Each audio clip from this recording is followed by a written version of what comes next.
আমরা কি করেছিলাম 1 থেকে 5 পর্যন্ত সমাধান করেছিলাম। আজ আমরা 5 থেকে 6 থেকে পরবর্তী ক্লাসগুলো সমাধান করব।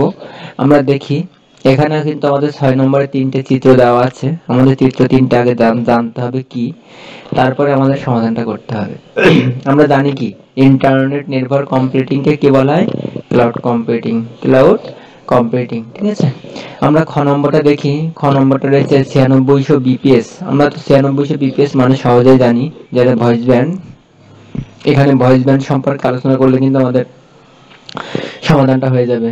এখানে ভয়েস ব্যান্ড সম্পর্কে আলোচনা করলে আমাদের সমাধানটা হয়ে যাবে। ঠিক আছে। উদ্দীপকের চিত্রগুলোর বিবরণ সহ মতামত বিশ্লেষণ করো। এখানে আমরা চিত্র 1 এ জানি কি একটি কেন্দ্রীয় কম্পিউটার দ্বারা চারিদিকে কি আছে? অনেকগুলো কম্পিউটার কি যুক্ত করা আছে। তাহলে এটা কি আমাদের তারার মতো বিস্তৃত, এটা স্টার টপোলজি। ঠিক আছে।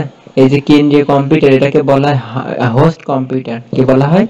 Host computer. ঠিক আছে। তাকে কেন্দ্র করে নিয়ে অনেকগুলো কম্পিউটার যুক্ত করা হয়। এখানে যদি একটি কম্পিউটার নষ্ট হয়ে যায়, যদি এটা নষ্ট হয়ে যায় তাহলে কি আছে? পরবর্তী কম্পিউটারগুলো কি অচল থাকবে? অচল থাকবে না, সবগুলো সচল থাকবে। যদি কেন্দ্রটা নষ্ট হয়ে যায় তাহলে কিন্তু সেটা অচল হয়ে যাবে। ঠিক আছে।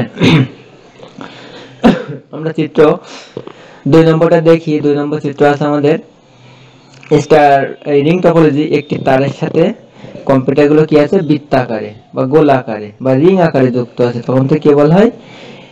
Ring topology. ঠিক আছে। তাহলে রিং টপোলজি আমরা কিভাবে বুঝবো? এটা যে এটা বৃত্তাকারে আছে, কিন্তু একটি কম্পিউটার নষ্ট হয়ে গেলে অন্য কম্পিউটারগুলো সব কি অচল হয়ে যায়। এখানে কি সরাসরি অচল হয়ে যাবে, কিন্তু এখানে একটা যদি 1 নম্বরে নষ্ট হয়ে যায় তাহলে বাদ বাকিগুলো আর কানেকশন পাবে না, কারণ একটি তারের সাথে যুক্ত।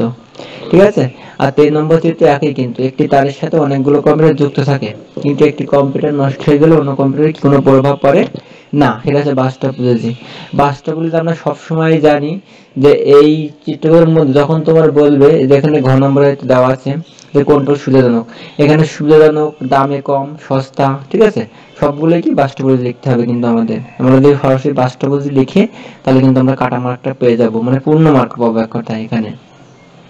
তাহলে আমরা 3টে ব্যাখ্যা লিখতে পারলাম যে এটা স্টার টপোলজি, এটা রিং টপোলজি, এটা বাস টপোলজি। তাহলে এই বাস টপোলজি একটি তারের সাথে যুক্ত করা আছে। এই তারটার নাম কি? এই তারটা আছে ব্র্যাকবোন কেবল। কি কেবল? ব্র্যাকবোন কেবল। এই যে এখানে লিখতে হবে এই দাগ টেনে লিখতে হবে কি কি টপোলজি? Bus topology. তাহলে কেন্দ্রের নাম কি? এই কেন্দ্রের তারের নাম কি? এটা হচ্ছে ব্র্যাকবোন কেবল, উচ্চ গতি সম্পূর্ণ নেটওয়ার্কের তারেরা। ঠিক আছে। যেটা কি করা হয় অনেক কম্পিউটারের কি শক্তিশালী কম্পিউটারগুলোকে একসাথে যুক্ত করে। তাহলে আমরা পরবর্তী 7 নম্বর শ্রেণীর সুবিধাজনক টপোলজি কোনটি? এখানে তাহলে লিখতে হবে কি বাস টপোলজি। ঠিক আছে। এখানে 7 নম্বর শ্রেণীটা আছে, এখানে দুটো সিজনের কি দেওয়া আছে চিত্র যেটা আমরা ব্যাখ্যা করব। ডেটা ট্রান্সমিশন মোড, এক স্থান থেকে অন্য স্থানে, এক ডিভাইস থেকে অন্য ডিভাইসে, এক ডেটা থেকে অন্য ডেটায় যে ডেটা স্থানান্তর করা হয় বা স্থানান্তর করা হয় তখন থেকে কে বলা হয়? Data transmission mode. ঠিক আছে। তাহলে আমরা দেখি ডেটা ট্রান্সমিশন আদান প্রদান উচ্চ গতি সম্পূর্ণ নেটওয়ার্ক। তাহলে এরা কি বলা যেতে পারে? একটা কেবল। ঠিক আছে। এটাকে আমরা ব্যাকবোন সম্পর্কে আলোচনা করলে হয়ে যাবে। এই যে এইটার উচ্চ গতি সম্পূর্ণ নেটওয়ার্ক সৃষ্টি করে আছে কি ব্যাকবোন কেবল। ঠিক আছে। তাহলে আমরা এটা কিন্তু পেয়ে গেলাম ব্যাকবোন কেবল, মানে বাস টপোলজির একটি তারকে বলা হয় ব্যাকবোন কেবল। আমাদের পরবর্তী চিত্র 1 ও চিত্র 2 এর নেটওয়ার্ক আলোচনা করতে বলেছে। তাহলে 1 আর 2 আছে বাস টপোলজি, আর 2 নম্বর কি রিং টপোলজি। ঠিক আছে। আমরা বাস টপোলজি যদি থাকে তাহলে কি লিখবো? একটি তারের সাথে অনেকগুলো কম্পিউটার যুক্ত থাকে, যেখানে একটি কম্পিউটার নষ্ট হয়ে গেলে পরবর্তী কম্পিউটারগুলো কি হয়? সচল থাকে। ঠিক আছে। এটা হচ্ছে বাস টপোলজি। এই একটি তারকে বলা হয় ব্যাকবোন কেবল। ঠিক আছে। অধিক শক্তি সম্পূর্ণ এদের বলা হয় ব্যাকবোন কেবল। আর 2 নম্বর যেটা হচ্ছে একটি তারের সাথে অনেকগুলো কম্পিউটার রিং আকারে বৃত্তাকারে যুক্ত থাকে, বা একটি কম্পিউটার নষ্ট হয়ে গেলে কি অন্য কম্পিউটারগুলো সব কি প্রভাব পড়ে বা অচল হয়ে যায়, সেটা হচ্ছে কি রিং টপোলজি। ঠিক আছে। তাহলে আমরা রিং টপোলজি আলোচনা করলে কিন্তু আমাদের এটা হয়ে যাবে। ঠিক আছে। তাহলে আমরা পরবর্তী এই ঘ নম্বর সেটা দেখি। ঘ নম্বরে কি দেওয়া আছে? ঘ নম্বরে দেওয়া আছে উদ্দীপকের কোন টপোলজি প্রত্যেকটি কম্পিউটার প্রত্যেক সংযুক্ত করলেই যায়। এটার সাথে এটার সাথে এটা প্রত্যেকে যুক্ত করলে কোন টপোলজি হবে? তাহলে এটা কি কোন টপোলজি হবে? এটা মেশ টপোলজি। ঠিক আছে। প্রত্যেকটি কম্পিউটার প্রত্যেকটি যুক্ত করলে কোন টপোলজি? Mesh topology. দেখেন স্টার টপোলজির ক্ষেত্রে কিন্তু প্রমাণযোগ্য, কারণ কি স্টার টপোলজি প্রত্যেকটি যুক্ত করো, দেখো মেশ টপোলজি হয়ে যাচ্ছে। ঠিক আছে। তাহলে আমরা এটা কিন্তু মেশ টপোলজি আলোচনা করলে কিন্তু আমাদের এটা কমপ্লিট হয়ে যাবে। মেশ টপোলজির কি থাকে? প্রত্যেকটি কম্পিউটার প্রত্যেকটির সাথে সংযুক্ত থাকে। ঠিক আছে, আমরা 7 নম্বর সৃজনশীল এপি কোচিং সেন্টারের পরিচালক গল্প করেছিলেন যে কোনো একটি কলেজের কম্পিউটার ল্যাবে এমন একটি কম্পিউটারের সাথে 15টি কম্পিউটার যুক্ত করা, চারিদিকে যুক্ত করা। এখানেও কিন্তু স্টার্টটা বলে চলে যাচ্ছে যে দেখো একটি কম্পিউটারের সাথে ঠিক আছে, একটি কম্পিউটার চারিদিকে যুক্ত করা হয়েছে, কোনটা বলে যাবে তাহলে? এটা কিন্তু সবাই কিন্তু অতি সহজে বোঝা যাচ্ছে যে কোনটা বলে বোঝা যাচ্ছে। এখানে একটি কম্পিউটারের সাথে চারিদিকে যে কয়টি থাক না কেন চারিদিকে যুক্ত করা আছে, তাহলে সেটা কি? Start topology. কারণ এটা হচ্ছে হোস্ট কম্পিউটারের সাথে অনেকগুলো কম্পিউটার যুক্ত করা, সেটা হচ্ছে কম্পিউটার স্টার্ট টপোলজি। ঠিক আছে, যা কম্পিউটারকে নষ্ট হয়ে গেলে অন্য কম্পিউটারগুলো কোনো প্রভাব পড়ে না। যদি আমাদের একটা নষ্ট হয়ে যায় অন্যগুলো প্রভাব পড়বে না, তাহলে সেটা কি করছে? যদি আমাদের কেন্দ্রেরটা নষ্ট হয়ে যায়, যার সাথে যুক্ত যে কম্পিউটার সেটা নষ্ট হয়ে গেছে, সবগুলো অচলে যাবে। ঠিক আছে, আর এখানে রয়েছে কিন্তু অন্য আরেকটি প্রযুক্তির কথা বলে, যার স্ট্যান্ডার্ড IE 802.16। হোস্ট কি? আমরা তো জানি যে যেটা কি, যাকে কেন্দ্র করে নিয়ে যে কম্পিউটারগুলো পরিচালনা করা হয় সেটা হচ্ছে হোস্ট কম্পিউটার। ঠিক আছে, তাহলে এখানে মোবাইল ফোন কোন ধরনের মোড? মোবাইল ফোন হচ্ছে ফুল ডুপ্লেক্স মোড। তাহলে আমরা যদি এখানে ফুল ডুপ্লেক্স সম্পর্কে আলোচনা করি তাহলে আমাদের কিন্তু এটা হয়ে যাবে। ঠিক আছে, মোবাইল ফোন কোন ধরনের মোড? এটা হচ্ছে ফুল ডুপ্লেক্স। গ্রাহক ও প্রেরক একই সাথে একই সময় ডেটা আদান প্রদান করতে পারে, তাকে কি বলা হয়? মোবাইল ফোনের যে মোড সেটা হচ্ছে ফুল ডুপ্লেক্স। ঠিক আছে, উদ্দীপকের পরিচালকের নেটওয়ার্ক প্রযুক্তি আলোচনা করো বা ব্যাখ্যা করো। তাহলে এখানে উদ্দীপকের পরিচালকের নেটওয়ার্ক কোনটি? এই যে কম্পিউটার ল্যাবে একটি কম্পিউটার সাথে 15টি কম্পিউটার যুক্ত করা, সেটা কি কোনটা বলেছি? Star topology. এখানে স্টার টপোলজি সম্পর্কে যদি আমরা আলোচনা করি তাহলে কিন্তু আমাদের হয়ে যাচ্ছে। ঠিক আছে, এখানে স্টার টপোলজি সম্পর্কে। আর এই খ নম্বর কি বললাম? Full duplex. এখানে ফুল ডুপ্লেক্স সম্পর্কে আলোচনা করলে আমাদের হয়ে যাবে। পরিচালকের নেটওয়ার্কটি প্রত্যেকটি কম্পিউটার যুক্ত করলে কোনটা বলে? এরা কিন্তু একই ধরনের প্রশ্ন। প্রত্যেকটি কম্পিউটার প্রত্যেকটির সাথে যুক্ত করলে কোনটা বলে? Mesh topology. এখানেও কিন্তু আমাদের মেশ টপোলজি সম্পর্কে আলোচনা করলে হয়ে যাবে। যদি এখানে একটি কম্পিউটার নষ্ট হয়ে যায় সেখানে কি সবগুলোই সচল থাকে। এরা কিন্তু মেশ টপোলজির একটা 12টা বৈশিষ্ট্য, যে একটি নষ্ট হয়ে গেলে অন্যগুলো কি সব সচল থাকে। ঠিক আছে, আমরা পরবর্তী 8 নম্বর সৃজনশীলটা দেখব। বর্তমান বিশ্বে তারহীন ইন্টারনেট প্রযুক্তি চলে এসেছে। এক্ষেত্রে দুই ধরনের প্রযুক্তির কথা বলা হয়ে থাকে। এদের স্ট্যান্ডার্ড হচ্ছে IEEE 802.11 আর IEEE 802.16। প্রথমটি ছোট এলাকা এবং অপরটি বড় এলাকা ওয়্যারলেস সুবিধা প্রদান করে থাকে। উভয় প্রযুক্তি ধীর গতি ইন্টারনেট, অন্যান্য ডিভাইস প্রতিবন্ধকতা, খারাপ আবহাওয়া, সিগন্যাল বিঘ্ন সৃষ্টি ইত্যাদি অসুবিধার সৃষ্টি হয়। ডেটা কমিউনিকেশন মোড কাকে বলে? ঠিক আছে, ডেটা কমিউনিকেশন মোড আমরা কিন্তু জানলাম যে এক ডিভাইস থেকে অন্য ডিভাইস বা অন্য কম্পিউটারে এক স্থান থেকে অন্য স্থানে যে ডেটা স্থানান্তর করা হয় বা যে প্রযুক্তি যে পদ্ধতির মাধ্যমে ডেটা স্থানান্তর করা হয় বা প্রক্রিয়ার মাধ্যমে, সেটা হচ্ছে ডেটা কমিউনিকেশন মোড। যেমন কি হাফ ডুপ্লেক্স, ফুল ডুপ্লেক্স আর সিমপ্লেক্স। ঠিক আছে, তাহলে এখানে আমরা ক নম্বরে সমাধান করলাম। খ নম্বরটা দেখি। খ নম্বরটা হচ্ছে অপটিক্যাল ফাইবার অপটিক্স কেবল বলা হয় যুক্ত কেন? এটা সরাসরি আমরা অপটিক্যাল ফাইবার সম্পর্কে আলোচনা করলে আমাদের কিন্তু খ নম্বরটা হয়ে যাবে। কি সম্পর্কে? অপটিক্যাল ফাইবার সম্পর্কে আলোচনা করলে কিন্তু আমাদের এটা হয়ে যাবে। ঠিক আছে, তাহলে এখানে আমরা অপটিক্যাল ফাইবার সম্পর্কে আলোচনা করব। আমরা পরবর্তী প্রশ্নটা দেখি। উদ্দীপকের প্রযুক্তি দুইটি তুলনা করো। এই যে এখানে দুইটা প্রযুক্তির কথা বলা হয়েছে। এখানে এই একটা, এই যে IE 802.11 এই একটা, আর IE 802.16 এই একটা। তাহলে এটা আমরা কিভাবে সমাধান করতে পারবো? এটা আমরা কোন প্রযুক্তি আমরা বুঝবো কিভাবে? এখানে আগে আমাদের জানতে হবে যে কোনটা কি। এটা কিন্তু একটা স্ট্যান্ডার্ড মান। আমরা বইতে যদি একটু ভালো করে ব্যাখ্যা দিয়ে পড়ি তাহলে কিন্তু এটা খুবই সহজে জানতে পারবো। 802.11 এটা হচ্ছে আমাদের ওয়াইফাই। ঠিক আছে, এটা হচ্ছে কি ওয়াইফাই। তাহলে আমরা যদি এটা মুখস্থ রাখতে পারি তাহলে আমাদের কি ওয়াইফাই সম্পর্কে সহজে আলোচনা করতে পারবো। ওয়াইফাই 50 থেকে 200 মিটারের মধ্যে সীমাবদ্ধ থাকে, হয়ে গেল একটা। তারপর 200 মিটারের বাইরে গেলে সংযোগ থাকে না। ঠিক আছে, আর একটা আছে IE 802.16। তাহলে 802.16 আছে সেটা আমরা কি জানি? ওয়াইম্যাক্স। এটা কিন্তু বৃহৎ অঞ্চল, মানে বড় এলাকা। যেমন আমরা যদি এটা আছে কি 10 থেকে 50 থেকে 10 50 60 এত দূরত্ব পর্যন্ত কি করা যায়? স্থানান্তর হয়ে যায় এই নেটওয়ার্ক গুলো। তাহলে আমরা জানি কি আমাদের যদি আমাদের কেন্দ্র, আমাদের জেলার কেন্দ্রে যদি একটা লাগানো হয় বা এই ওয়াইম্যাক্স যদি ব্যবহার করা হয় তাহলে কিন্তু আমরা সমস্ত জেলা ধরে আমরা সবাই নেট সুবিধা পাবো। কিন্তু এই নেট সুবিধার জন্য কি হবে? নেট সুবিধা দিবে কিন্তু কি আমরা কিন্তু পেমেন্টটা করার অনেকেই করবো, অনেকে করবো, এরকম মানে অসুবিধা হবে তাদের পেমেন্টটা নেওয়ার জন্য।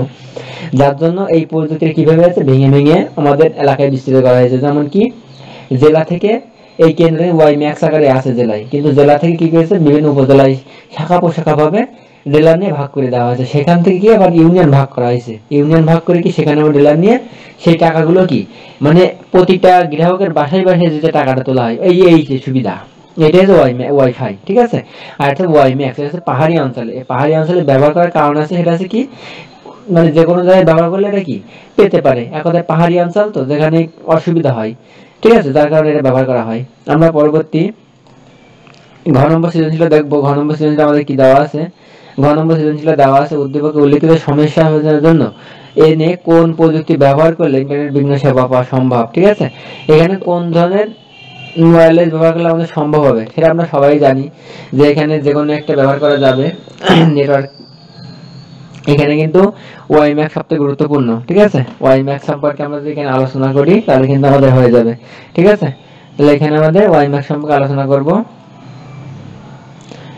আমরা। পরবর্তী 9 নম্বর সৃজনশীলটা দেখব। এক্স কলেজে মানবিক, ব্যবসায় শিক্ষা ও বিজ্ঞান বিভাগে 3টি আলাদা ভবন রয়েছে। প্রতিটি বিভাগে তাদের কম্পিউটারের মধ্যে নিজস্ব নেটওয়ার্ক ব্যবস্থা রয়েছে। কলেজের অধ্যক্ষ প্রতিটি বিভাগে একই নেটওয়ার্কের আওতায় আনার সিদ্ধান্ত নিলেন, কিন্তু বিভাগগুলোর দূরত্ব বেশি হয় তার মাধ্যম হিসেবে কেবল ব্যবহার করা সম্ভব হচ্ছে না ব্যান্ডউইথ কি প্রতি সেকেন্ডে ডেটা প্রবাহের হারকে এক ব্যান্ডউইথ বলা হয় বা ব্যান্ডউইথ বলা হয়, যাকে বিপিএস। ঠিক আছে, এই নিয়ে কিন্তু একটা অঙ্ক আসে, আমরা সবাই জানি যে 2700 বিপিএস এ 3 সেকেন্ডে কতটি চ্যানেল স্থানান্তর হবে। এটা কিন্তু খুবই সহজ, আমরা জানি যে আমরা সবসময় একটা কথা মনে রাখবো, যদি আমাদের বড় কোনো মান থাকে সেটা উপরে দেবো আর ছোট মানটা নিচে দেবো, দিয়ে আমরা ভাগ করে দিলে যেটা হবে সেটাই উত্তর। আমরা প্রতি ক্ষেত্রে এইভাবেই কাজটা করবো। ঠিক আছে, তাহলে আমরা দেখি সক্রিয়ভাবে সফটওয়্যার আপডেট সংরক্ষণ, এটা আমরা আলোচনা করতে পারবো, বইতে আছে, সরাসরি আমরা দেখে নেব। আমি পরবর্তী সৃজনশীলটা পরবর্তী গ নম্বরটা দেখবো। গ নম্বর কি আছে? এক্স কলেজের বর্তমান নেটওয়ার্ক কোন ধরনের। ঠিক আছে, এটা আছে কি বিজ্ঞান বিভাগে 3টি ভবন রয়েছে। প্রতিটি ভবনে বিভাগে তাদের কম্পিউটারের মধ্যে নিজস্ব নেটওয়ার্ক ব্যবস্থা রয়েছে। তো নেটওয়ার্ক ব্যবস্থা কি? সেটা নিজস্ব নেটওয়ার্ক ব্যবস্থা। এটা আছে কি ব্লুটুথ, এটা আছে কি ব্লুটুথ। তাহলে আমরা এখানে যদি আমরা ব্লুটুথ সম্পর্কে লিখি তাহলে কিন্তু আমাদের গ নম্বরটা সমাধান হয়ে যাবে। ঠিক আছে, ব্লুটুথ সম্পর্কে লিখতে হবে। তাহলে আমরা পরবর্তী সৃজনশীলের পরবর্তী প্রশ্নটা দেখব। পরবর্তী প্রশ্নটা কি আছে? উদ্দীপকের পরিস্থিতিতে কোন মাধ্যমে নির্বাচন করা উচিত। তাহলে আমাদের এখানে দেখো ওয়াইফাই আমাদের খুবই গুরুত্বপূর্ণ, কারণ ওয়াইফাই এখানে যদি আমরা নিই তাহলে কি হবে, আমাদের 200 মিটারের মধ্যে নিব সীমাবদ্ধ। কারণ কি, ওটা আমি এক জায়গায় না নিয়ে আমি কিন্তু প্রতিটা বিল্ডিং এ একসাথে নিতে পারি। ঠিক আছে, তাহলে এখানে আমরা ওয়াইফাই সম্পর্কে আলোচনা করলে হয়ে যাবে। ঠিক আছে, তারপরে আমরা পরবর্তী সৃজনশীল 10 নম্বর সৃজনশীলটা দেখবো। 10 নম্বর সৃজনশীলটা সোহেল ইকবাল তার অফিসের 2য় তলায় বন্ধু আরিফের সাথে বিনা খরচে তথ্য শেয়ারিং করেছিলেন। এমন সময় 5ম তলার সহকর্মী কি করেছে, একটি ফাইলের তথ্য দেখতে চাইলে তিনি সিটে বসেই কি করেছে, নেটওয়ার্কের ব্যবস্থা সহকর্মীদের কম্পিউটারের মাধ্যমে পাঠিয়ে দেয়। ঠিক আছে, পরবর্তীতে সোহেল ইকবাল ফাইলের তথ্য ল্যান নেটওয়ার্কের আওতায় বিদেশে অবস্থানরত ক্রেতার কাছে তাৎক্ষণিকভাবে প্রেরণ করলেন। ঠিক আছে, ফুল ডুপ্লেক্স কি? ফুল ডুপ্লেক্স আছে কি সরাসরি মোবাইল ফোনকে ফুল ডুপ্লেক্স বলা হয়, কারণ একই সাথে কি করছে, ডেটা আদান প্রদান করছে। ঠিক আছে, সীমিত সময়ের ভিতরে ডেটা আদান প্রদান করার প্রক্রিয়াকে কি বলা হয়? ফুল ডুপ্লেক্স, মানে একই সময়ে একই সাথে। ঠিক আছে, তাহলে আমরা কিন্তু ফুল ডুপ্লেক্স সম্পর্কে জানলাম। মোবাইল ফোন উদাহরণ দিলে হয়ে যাবে। ডেটা ব্লক ও প্যাকেট আকারে ট্রান্সমিশন, ডেটা ব্লক আকারে বা ট্রান্সমিট করা আগে কি বলা হয়? সিনক্রোনাস। আমরা সবাই জানি যে সিনক্রোনাস কি ধরনের হতে পারে। সিনক্রোনাস জানি না আমরা, কিন্তু সবাই আমাদের জানার দরকার আছে যে সিনক্রোনাস, অ্যাসিনক্রোনাস, আইসিনক্রোনাস এগুলো কি, কারণ এগুলো আমাদের কিন্তু 2টা সংজ্ঞা মুখস্থ করতে হয়, আর বাদ বাকি সংজ্ঞাগুলো কিন্তু আমাদের খুবই সহজে হয়ে যায়। ঠিক আছে, তাহলে আমরা দেখি এখানে সিনক্রোনাস সম্পর্কে আলোচনা করব। আর যদি সমস্যা তো একটু বইয়ে দেখে নিলে হয়ে যাবে, কারণ এখানে আমি যদি বলে তাহলে অনেক ভিডিওটা লং হয়ে যাবে। ঠিক আছে, সোহেল ইকবালের বন্ধু আরিফের সাথে তথ্য শেয়ারিং এর ব্যবহৃত নেটওয়ার্কটি ব্যাখ্যা করো। এটা সবাই জানে, ব্লুটুথের মাধ্যমে সে কি করেছে, বিনা খরচে শেয়ারিং করেছে, মানে এক বন্ধু থেকে আরেক বন্ধু মোবাইলে কি সহজেই ডেটা স্থানান্তর করেছে, এটা আছে কি ব্লুটুথ। তাহলে ব্লুটুথের নেটওয়ার্ক কি ছিল, প্যান পার্সোনাল এরিয়া নেটওয়ার্ক। এখানে কিন্তু খুবই খুবই সোজা একটা সিম্পল প্রশ্ন, ঠিক আছে। এখানে ব্লুটুথ সম্পর্কে যদি আমরা আলোচনা করি তাহলে কিন্তু এটা হয়ে যাবে আমার, ঠিক আছে। আমরা ঘ নম্বরটা দেখি, ঘ নম্বরটা কি দেওয়া আছে। ঘ নম্বরটা দেওয়া আছে তথ্য পাঠাতে আরিফের ব্যবহৃত নেটওয়ার্কটি দ্বিতীয় মাধ্যম, এই দ্বিতীয় মাধ্যম, ঠিক আছে। এই দ্বিতীয় মাধ্যম কি করেছে, সে কিভাবে তথ্যটা মানে পাঠিয়েছে এক জায়গা থেকে আরেক জায়গায়, কিভাবে স্থানান্তর করেছে সেটা সম্পর্কে এখানে আলোচনা করতে বলছে আমাদের। তাহলে এখানে আমরা আলোচনা করবো কিভাবে, এই ল্যান মানে কি, ল্যান হচ্ছে লোকাল এরিয়া নেটওয়ার্ক। তাহলে লোকাল নেটওয়ার্ক মানে কি, ওয়াইফাই। তাহলে ওয়াইফাই সম্পর্কে যদি এখানে আলোচনা করি তাহলে আমাদের কিন্তু এইটা উত্তর শেষ, ঠিক আছে। তাহলে কিন্তু আমরা অতি সহজেই মানে আগে 5টি আর এই 5টি 10টি আমরা কি সহজে আমরা সমাধান করতে পারলাম। আমরা পরবর্তী ক্লাসের জন্য অপেক্ষা করবো। সবাইকে ধন্যবাদ।